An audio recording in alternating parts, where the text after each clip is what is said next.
All right, this thing is live again. I got a bit over 1,000 subscribers, and I don't know who watches this stuff. Um, people got. I figure it's Friday. After 5 o'clock.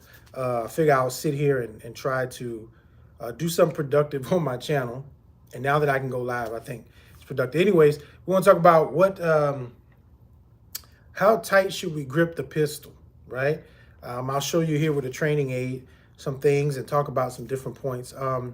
But believe it or not, it's hard to explain for me how tight you should hold that pistol, right? We know we don't want it too loose. We know we don't want it too tight. We kind of want it just right. But what is just right? What does that mean?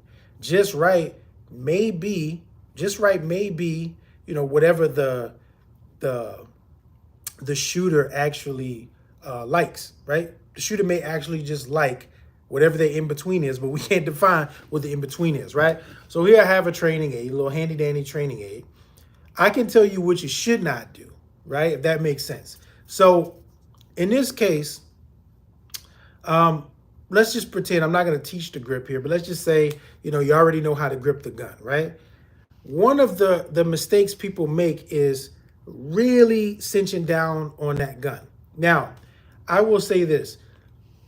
When people really cinch down on the gun really, really tight, I always see them anticipate shots, right? So they're always pulling that trigger back, win, and then it causes them to anticipate even more, right? So I try to coach them to being a little more relaxed about what it is that they're doing, okay? So I can tell when they're squeezing it, right? Because a lot of times when they're squeezing it, the gun's gonna go like this. If you can see that. The gun's gonna start shaking just like that. When they're squeezing it really tight, it's gonna start shaking. Hence, also when they start to press the trigger back, the gun is gonna start. They're gonna start doing this with the gun. They're gonna start anticipating. So how tight should you grip this thing, right?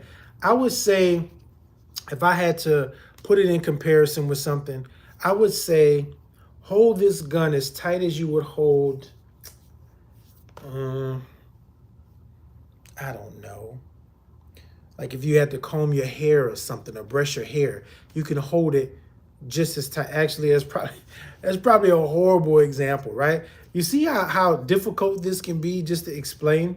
I try to learn from other people, but to be honest, I think there's no real perfect. Oh, Douglas, thank you for a while. Let me see what he said.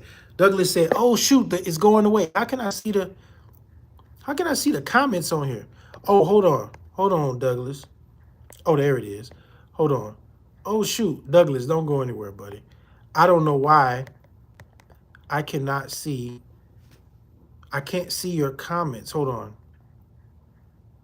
Oh, there you are. So I started out with a heavy grip, but after years, I've learned to lighten up and let the gun relax. What the hell, bro? Why I can't see your comments come and then they kind of disappear? Hold on. Let me see what happens here. Okay, gun relax in my hand, and groups have tightened up as a result. And that's what I'm trying to say. Like, you know, if you can reply to this, Douglas, when you were holding the gun really tight, were you anticipating your shot? Were you throwing shots low and to the left, maybe? Even with the correct trigger finger placement or the best trigger finger placement, were you beginning to throw your shots? Was that happening at all to you? You can comment below, but I'm probably going to get it in delay. But yeah, grip is important. A lot of people say low left. See, low left consistently. Thank you, Douglas. Like, because if you can see from the front, I got pretty good grip on this gun. Low left, right? It might be your right, but you're going to always be, and I'm exaggerating what the gun actually does, but sometimes it's just settle like this. Actually, that's too much. It may be this much. See that? That's settle. But once that gun comes out of once that bullet comes out of the barrel, you're going to be constantly shooting left. I've never seen anybody shoot right unless they're left-handed, right? This looks like my right hand on the camera, but it's actually my left hand. When you're left-handed, you may do the same thing to compensate. This is just an exaggeration of that, right? Also, we got to think about the push to pull, right? A lot of people say you should be pushing and pulling, right? I don't teach my students that method, and some people do, and that's totally fine. I don't teach people that method because when I have taught it in the past, uh, it does cause students to actually grip the gun tighter than what it needs to be, if that makes sense. So if I can teach them to just make sure it's a firm grip, right?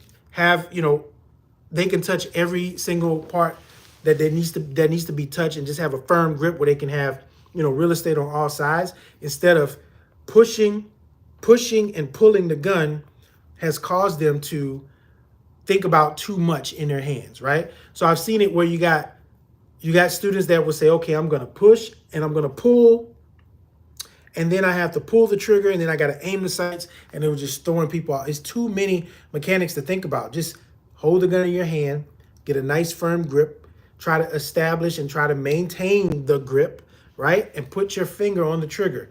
The way I describe it to my students is make sure that when you have the grip, transition all your energy into that trigger finger, right? So once you establish that grip, the only thing that should be moving is that trigger finger. That's about it, right? That's about it. So it's like it's like a brain thing where you can visualize yourself actually just pressing that trigger, all right? Just pressing that trigger. But it works.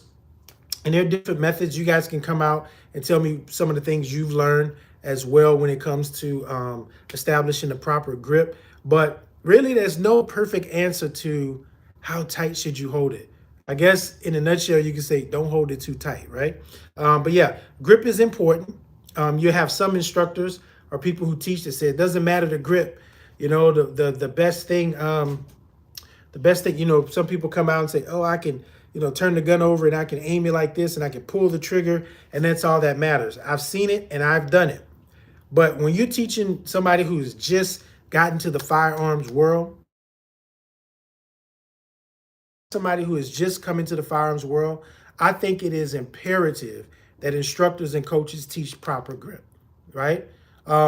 Yes, you want them to focus on the fundamental of trigger pull. Yes, you want them to focus on getting proper sight alignment and proper sight picture. You want that. But for a beginner, I don't want them thinking that they can kind of be passive with the firearm, because now that's affecting the entire recoil of the system. That's affecting the entire accuracy of where they should be, right? But yeah, improve your grip. Anybody got any questions? Anybody got any additions to that? Anything that they've learned? Because I'm an expert, but I'm not the expert on everything. And believe it or not, I've learned some pretty cool stuff from students, things that they have learned in the past.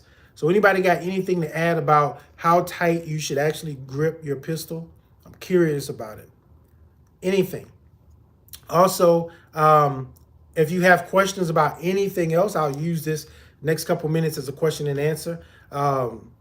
If you want to ask me any questions regarding firearms, firearm self-defense, legal use of force, any of those things, concealed carry concept principles, feel free to ask those questions right now. I would love to answer them for you to the best of my ability. So anybody got anything? These training, I just love these training aids. If you don't have one, oh, let me throw this in there. I might do another video. But these are training aids. They're made by Cold Steel, and Cold Steel don't give me a check for this. But this is the M9. Well, I call it M9 because this is what we had in the military, but it's the Beretta 92, and it's a direct replica. It's rubber. It doesn't have the weight, but it has the same dimensions of the gun, right? I always tell my students, if anything, get your training aid. It costs like $18, $19 from Cold Steel. They sell other models too, but it seems like the only semi-automatics that they sell is the Beretta 92 and a 1911 style pistol. But these things are great for training. I mean, they even got, let me see if you can see that. They even got the, hold on, how you do this? They even got the sights on there, if y'all can see that, right? They even got real sights on it. See that? So you can conceptualize a lot. I tell people who are coming up with home defense plans, like people who are wanting to practice home defense and they don't need to be throwing a live gun around, get yourself a training aid. There are also, see, I should have done another video on this, and I want to. Here's another one made by Blackhawk. This is a Glock 17. It works perfectly in a holster that carries a Glock 17. Um, Here's another one. These are the popular blue guns, right? I have a lot of these in different designs, but this is the Glock 43X. The gun doesn't have the weight. You can actually buy the weighted blue guns, but um, I don't. But it's a direct replica of the Glock uh, Glock 43X, right? See, it goes directly into a holster, fits in the holster perfect. You can take it in, take it out. I suggest you get you a training aid.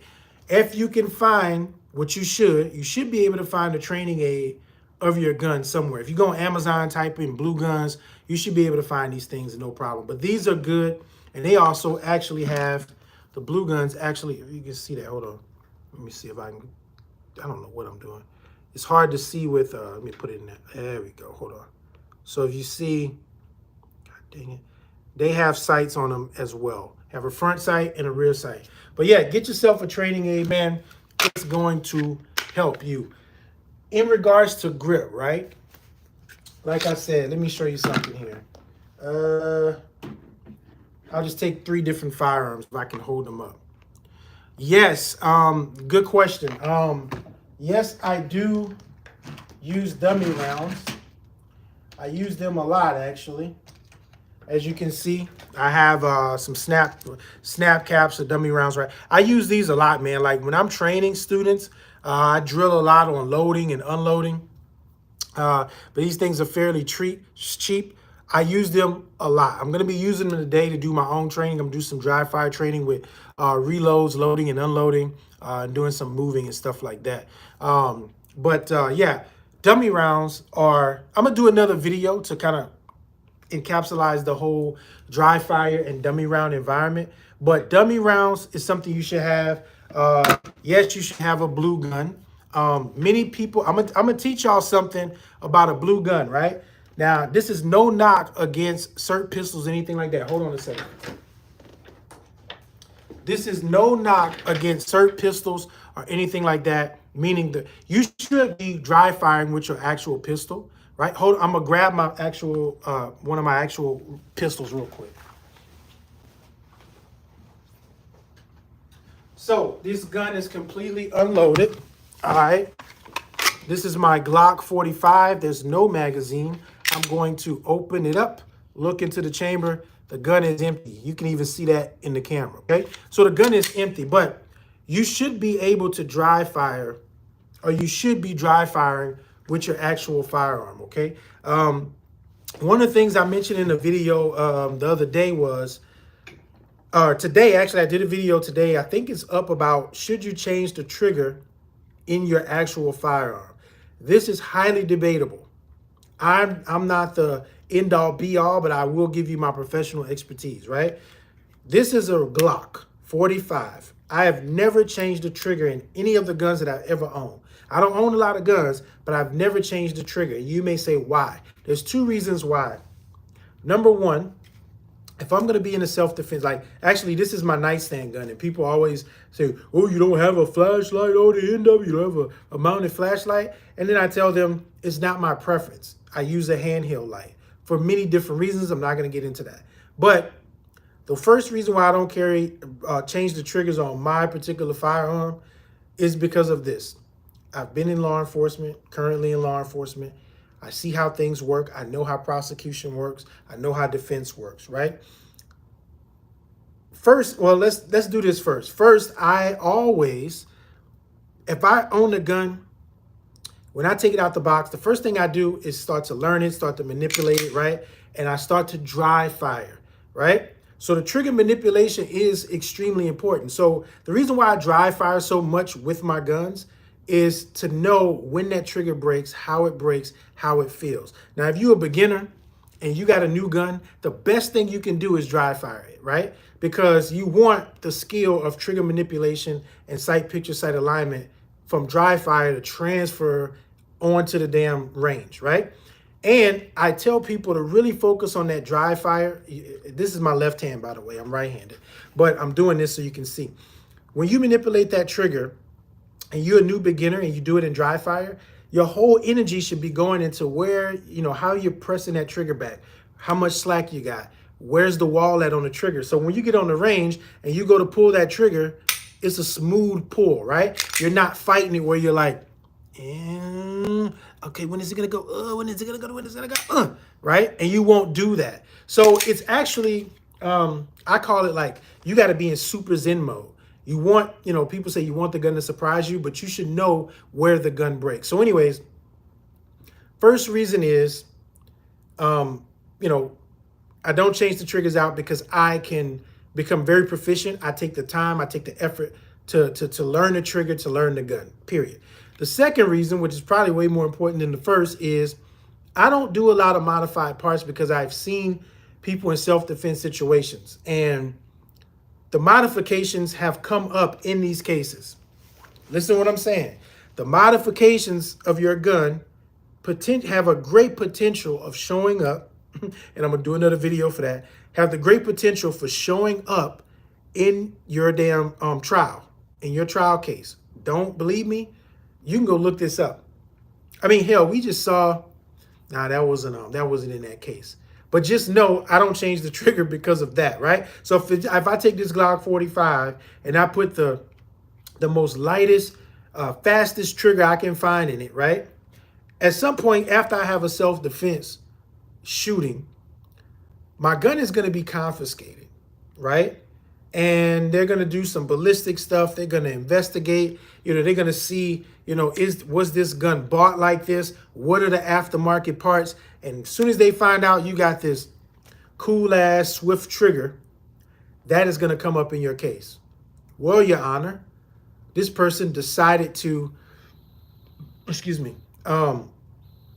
person decided to change their trigger, to enhance it, to make it lighter, to make it faster, to make it a little bit more responsive.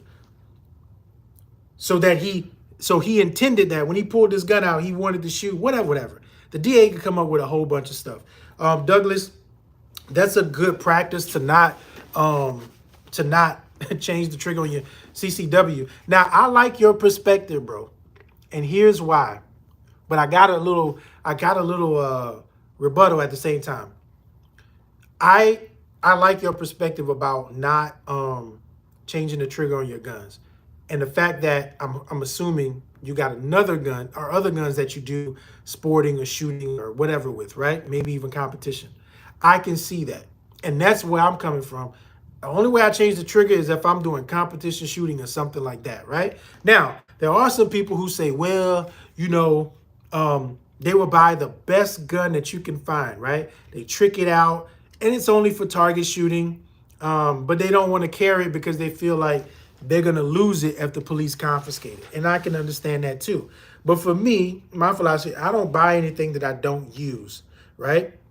You got guys who, range safety officers who will carry their staccatos and all this cool gear and all this shit. And then they're carrying it on the range as a range safety officer with the possibility of having to use it in a self-defense situation. But they don't carry it outside of the range. So I get it. But at the same time, I'm like, if I got it to carry, I'm going to carry it. But this is America. You can do whatever the hell you want to do at the end of the day, right? And people can wear cool guns, whatever. But, as far as enhancing your trigger, I just don't do it. Honestly, the Gen 5 triggers on the Glock are much better than any other Glock trigger. I mean, it has a little squishiness to it.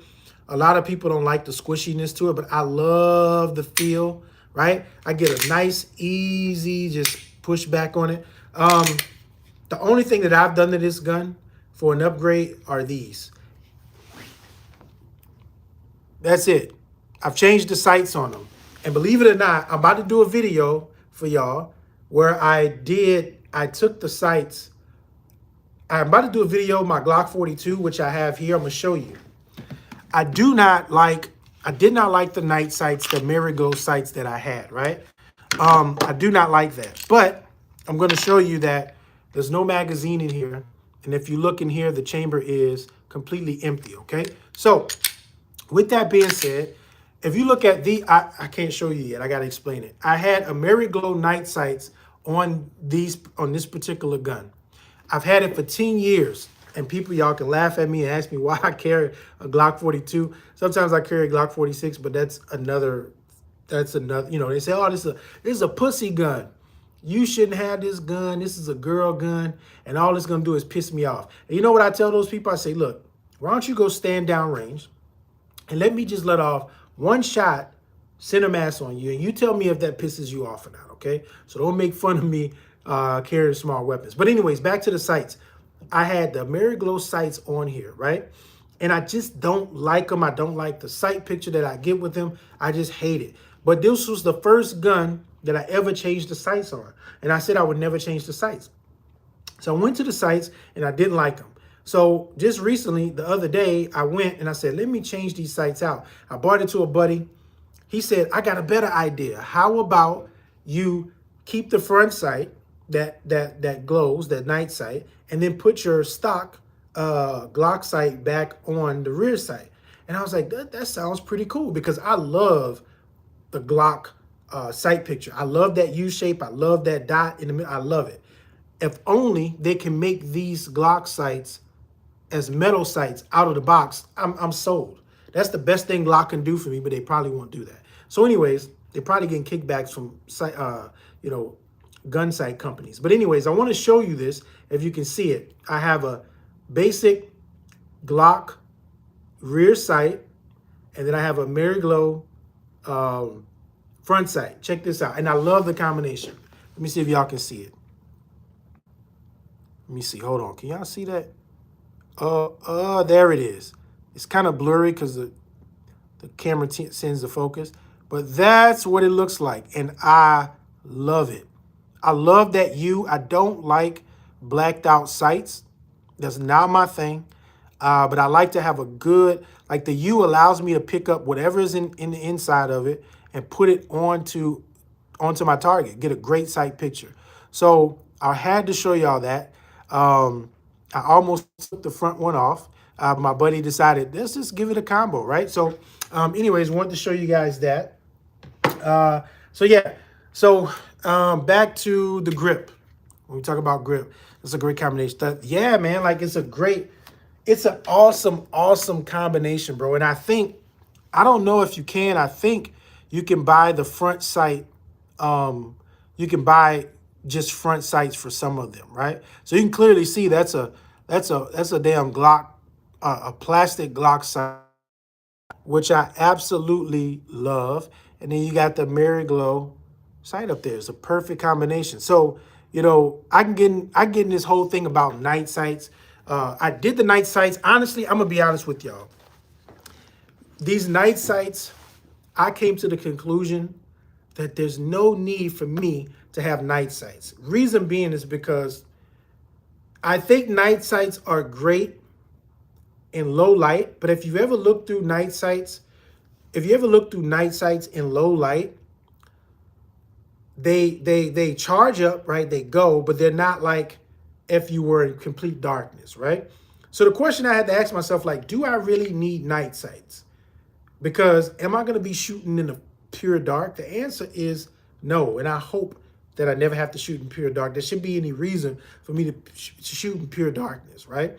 But I say that because now I'm like, I want to go. Now, I will say this. I am not going to change the sights out on this. Where you see this one? On this one. These are some pretty good sights, right?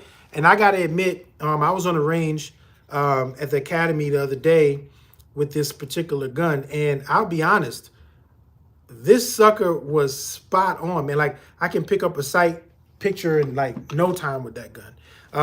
You may be asking yourself, this guy don't shoot red dots? No, I do not. To be honest, I don't care for them right now. And I've been trying to teach myself it's very hard for me to pick. I just don't do enough practice with them. And I think that my eyes are good enough to do the thing. But if you did, we made this, let me see if I can do it.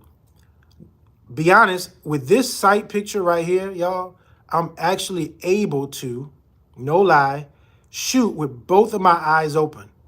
Because the U here, oops, where am I at? The U here allows me to pick this little orange dot up so fast. When I had the blacked out night sights on it, I couldn't do that. But now, if you can see here, when I go to pick the gun up, I mean, that thing just pops out very clearly. What kind of questions y'all got, man? What kind of questions y'all got? I know I was on here talking about grip, but you'll see sometimes I'll just go from one thing into the next. Douglas, I appreciate the questions. You know, I had me in here talking about blue guns or any training aid. What kind of questions y'all got? Hopefully I can answer some of those questions. Any law enforcement officers in here? If not, that's totally okay. Oh, let's talk about the goddamn this is a training aid, 44 Magnum, right? But let's talk about the grip of a revolver, right? Now, when you look at this, you know, you got big ass revolvers like this, you got medium size, and then you have a small one, right? When it comes to terms of grip, now I got this little thing right here. This is actually a BB gun, if you can imagine that. This is a BB gun. This is a training aid for me. It has all the parts that a revolver would have, right? It actually has little cartridges that kind of look like this. So at the end of it, you put BBs and pellets in it, and then you put, I think, what was it, 6 of them in here, right? Has all the parts. It's a perfect training gun when I'm demonstrating the operations of a revolver. Has a hammer, has everything you need. So anyways, when we talk about the grip of a revolver, because I didn't go about that. How tight should you grip a revolver? I'm going to say really MFing tight, because I hate shooting them, and the energy goes right into the back of my hand, right? I can't stand it, right? So I hold it pretty tight. And there's a lot of pounds of pressure on most double action revolvers. So I just hold it tight, aim, squeeze the trigger, right? For me, I don't want a revolver for self-defense. Even though I got one in the house, I just don't use it for self-defense, if that makes sense. So real quick, let me get to some comments here. Top chat. Oh, here we go. Thank you, Bangers and Bullets. Not sure if you're still here, but I don't mess with my carry. 42 is a great I didn't catch that at first, Douglas, but you're right. The 42 is great for deep. I'm gonna tell y'all something, man. Look, I carry this gun on my hip. I'm gonna stand up real quick. I carry this gun on my hip. It's unloaded, and I also carry it appendix, right? I love this thing. Let me see if I can back up a little bit. I love this thing in the appendix carry, right? I mean, it's just, even when I bend over, it pokes me, but it doesn't really, it doesn't really do much. But I love it, especially in the appendix position. Now, when I carry this in the appendix position, it's usually specifically, I do a lot of travel, downtown Portland. I go back and forth, and usually I'm catching the train. So I usually have a big old backpack on me, which is like a rucksack, some people would say, but it's my go bag. Like, because I live in Vancouver, I do a lot of work in Portland. I need something if the trains break down, there's a natural disaster, or something happens, right? So I always have the bag with me. So I want to make sure that everything in front of me is kind of free and my hands are free. So instead of me having to dig around my bag straps to get it from over here, right, I like to put it in the appendix position when I'm commuting to and from. Even in my car, I like to be able to just have the gun to come out like this. The Glock 42 is a great option, man. This thing is small, but let me tell you, it still hurts, right? It still hurts, and it can still do the job. So the only thing I did with this one is I just put a little whole grip on it. And believe me, the whole grip, I mean, it changes the game as far as what this thing feels like. Because naturally, it has a real slim grip. But this thing kind of widens it out a little bit. I mean, it's the perfect, it's the perfect little, I can't say it enough. Now, I am looking to replace my Glock 26 with something that's thinner. And this is the idea. I don't own the gun, but it's the 365, yeah?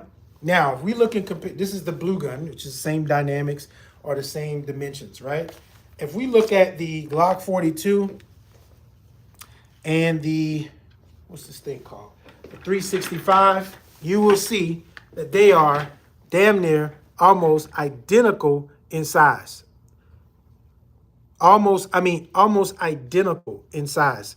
Now, don't forget the whole grip on this one makes this one a little thicker. But they're about the same size as far as in the grip. But these things are like the same size. However, the P365 just happened to have more rounds. So I'm looking to change up things from my Glock 26. I want a 9mm to carry around more, but the Glock 26 is comfortable. Don't get me wrong, but I want something a little smaller, a little slicker too. So I've been looking at this gun for probably feels like a year. And you probably say why I haven't bought it yet is because I have this Glock 20 or this Glock 42. Now, people are going to talk about the capacity of the Glock 42, right? Honestly, that doesn't really bother me. So I usually carry, I'll be honest, this is what I usually carry. This is my carry. I carry this, is six rounds total. So I usually have six in here, one in the chamber, so that's 7. I normally carry one in my pocket. And you may say, do you always have that pocket there? The answer is yes. I wear tactical pants everywhere. And sometimes I get a little stylish with it, right? I call it kind of business tactical, right? For better words. So I also carry this extended one, which has 6, right? Then I also carry another one that's 6, which is also an extender on the actual pinky. Okay, so don't get me wrong. I got 18 rounds, 19 rounds or so, and I'm pretty confident with this gun. As long as that bad boy is within distance, I can do my thing. Anyways, y'all, I have to go because I have to work on a project. But I really appreciate y'all coming in. Please share my channel. It's a new channel. I'm passionate about teaching firearms. I've been an instructor for a long time. And just recently, in the past few months, I decided to start this channel. So I really appreciate y'all coming, watching this, just chilling out, talking. Douglas, I appreciate all of your comments and whoever else dropped in. Go watch some more of my videos. I do a lot of teaching on my videos. So again, I really appreciate it. I hope that you guys were able to see what I was doing fine. Please like, please subscribe. Please share this video. If you got Facebook or anything like that, share some of my videos on there if you like. Share them with your friends. Also, if you have other media platform like TikTok and Instagram, I would love if y'all will follow me on there. All you got to do is type in Jones Firearms Coaching. Same as it is here on YouTube, and that should pop up. I would love to have y'all on those platforms. I'm not real big on those platforms, but I'm trying to build an audience, right? So hopefully whatever we talked about today, whatever I said has been of value to you. I'll try to do more of these live videos, probably centered around some theme. But I get excited when I get on video, so I start talking about all kinds of stuff. So anyways, peace, blessing, y'all. Stay safe, stay vigilant. The world is changing. Your environments are changing. Stay vigilant, stay safe. Peace.